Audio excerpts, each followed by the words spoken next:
Saskatoon, Saskatchewan. In the late 1990s, Canadian police were accused and later convicted of abandoning Indigenous men in freezing temperatures. January 2000. Saskatoon, Saskatchewan. It's the middle of winter. Temperatures are around 20 degrees C, deadly cold. A man named Darrell Night is walking home when two police officers pull up beside him. They tell him to get in the car. He's not under arrest, hasn't committed a crime, but he gets in anyway. The officers drive him to the outskirts of the city, the industrial area. No houses, no lights, nothing. They tell him to get out. Then they drive away. Darrell is wearing a light jacket, no hat, no gloves. He's miles from the nearest building. In 20 degrees weather, he starts walking. He's freezing. His fingers go numb. His face burns, but he survives. He makes it to a power station, bangs on the door. They let him in. And then he reports what happened. The police deny it, say he's lying, that he was drunk and wandered out there himself. But Darrell isn't the first. 3 days before Darrell Night's incident, the frozen body of Rodney Nastus is found in the same area. A week before that, Lawrence Wegner's body is discovered nearby. Both men are Indigenous. Both froze to death. Both were last seen alive with Saskatoon police.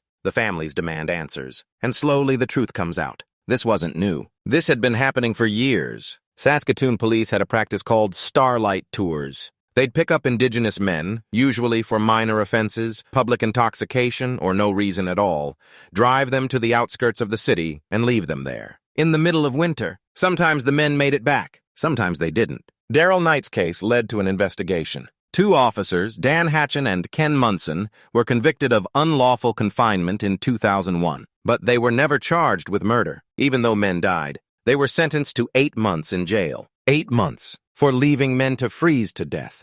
And here's the thing, it wasn't just Saskatoon. Reports came out of similar incidents in other Canadian cities. Winnipeg, Thunder Bay, Regina. Police picking up Indigenous people and dumping them in remote areas. In 2003, the Saskatoon Police Service issued a public apology. But by then, at least 3 men were dead, possibly more. And the officers who did it? Most were never charged. Darrell Night is still alive. He's spoken publicly about what happened. But Rodney Nastus and Lawrence Wegner never got that chance. This is documented Canadian history. I research and present stories like this with care and accuracy. Link in bio.